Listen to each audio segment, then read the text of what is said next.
Today, I want to talk about purpose. But I'm not here to give you the standard commencement about finding your purpose. We're millennials. We try to do that instinctively. Instead, I'm here to tell you that finding your purpose isn't enough. The challenge for our generation is to create a world where everyone has a sense of purpose. One of my favorite stories is when JFK went to go visit the NASA Space Center, and he saw a janitor holding a broom, and he asked him what he was doing, and the janitor replied, "Mr. President, I'm helping put a man on the moon." Purpose is that feeling that you are a part of something bigger than yourself, that you are needed, and that you have something better ahead to work for. Purpose is what creates true happiness. And you are graduating at a time when this is especially important. When our parents graduated, that sense of purpose reliably came from your job, your church, your community. But today, technology and automation are eliminating many jobs. Membership in a lot of communities has been declining, and a lot of people are feeling disconnected and depressed and are trying to fill a void in their lives. As I've traveled around, I've sat with children in juvenile detention and opioid addicts who've told me that maybe their lives would have turned out differently if they just had something to do, an after-school program or somewhere to go. I've met factory workers who know their old jobs aren't coming back and are just trying to find their path ahead. For our society to keep moving forward, we have a generational challenge to not only create new jobs, but create a renewed sense of purpose. I remember that night I launched Facebook from that little dorm in Kirkland House. I went to Noakes with my friend KX, and I remember telling him clearly that I was excited to help connect the Harvard community, but one day someone would connect the whole world. The thing is, it never even occurred to me that that someone might be us. We were just college kids. We didn't know anything about that. There were all these great big technology companies with all these resources, and I just assumed one of them would do it. But this idea was so clear to us that all people want to connect. So we just kept working on it, day after day after day. And I know that a lot of you are going to have your own stories just like this. A change in the world that seems so clear that you are sure someone else is going to do it. But they're not. You will. But it's not enough to have that purpose yourself. You also have to create a sense of purpose for others. And I found that out the hard way. You see, my hope was never to build a company. I wanted to have an impact. And as all these people started joining us, I just assumed that that's what they wanted to do too. So I never took the time to explain what it was that I hoped we'd build. A couple years in, some big companies wanted to buy us. I didn't want to sell. I wanted to see if we could connect more people. And we were building the first version of Newsfeed at the time, and I thought, if we could just launch this, it could change how we all learn about the world. Nearly everyone else wanted to sell. Without a sense of higher purpose, this was their startup dream come true, and it tore our company apart.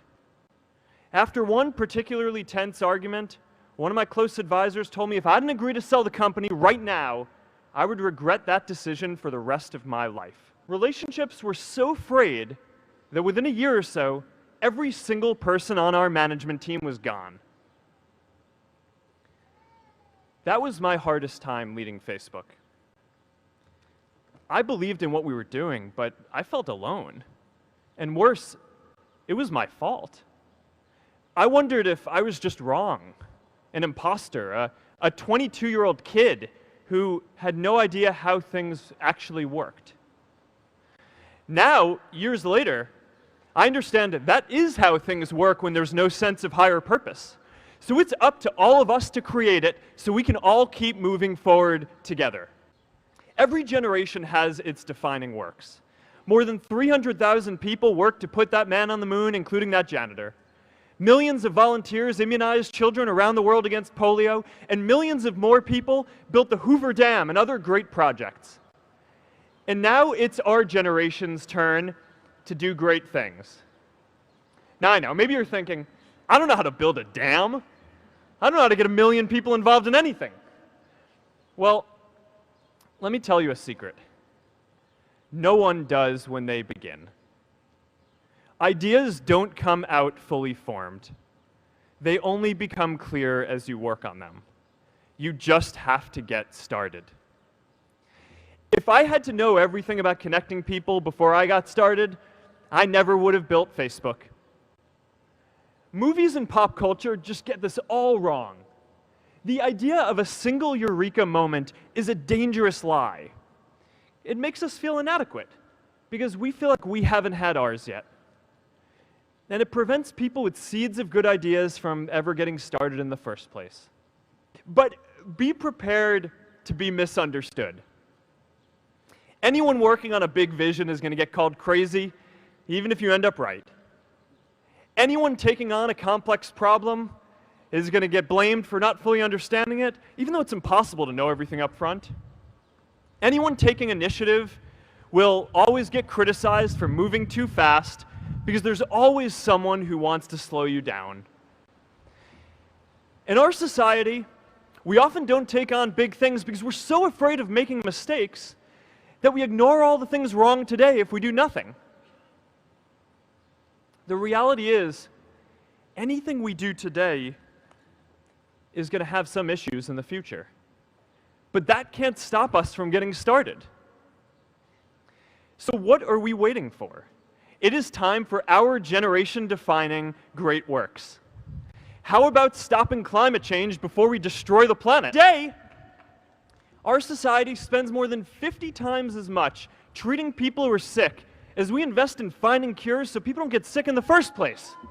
It makes no sense. Let's do big things, not just to create progress, but to create purpose. So taking on big, meaningful projects together is the first thing we can do to create a world where everyone has a sense of purpose. The second is redefining our idea of equality so everyone has the freedom to pursue their purpose. Now, many of our parents had stable jobs throughout their careers, but in our generation, we're all a little entrepreneurial, whether we're starting our own projects or finding our role in another one. And, you know, that's great, because our culture of entrepreneurship is how we create so much progress. An entrepreneurial culture thrives when it is easy to try lots of new ideas. Facebook wasn't the first thing I built. I also built chat systems and games, study tools and music players, and I'm not alone. J.K. Rowling got rejected 12 times before she finally wrote and published Harry Potter. Even Beyoncé had to make hundreds of songs to get Halo. The greatest successes come from having the freedom to fail. Now, today, we have a level of wealth inequality that hurts everyone. When you don't have the freedom to take your idea and turn it into a historic enterprise, we all lose. And right now, today, our society is way over-indexed on rewarding people when they're successful, and we don't do nearly enough to make sure that everyone can take lots of different shots. Now, let's face it, there is something wrong with our system when I can leave here and make billions of dollars in 10 years, while millions of students can't even afford to pay off their loans, let alone start a business. I know a lot of entrepreneurs, and I don't know a single person who gave up on starting a business because they were worried they might not make enough money. But I know too many people who haven't had the chance to pursue their dreams because they didn't have a cushion to fall back on if they failed. And we're all going to make mistakes. So we need a society that's less focused on locking us up and stigmatizing us when we do. And as our technology keeps on evolving, we need a society that is more focused on providing continuous education through our lives. Giving everyone the freedom to pursue purpose isn't going to be free. People like me should pay for it. And a lot of you are going to do really well, and you should too.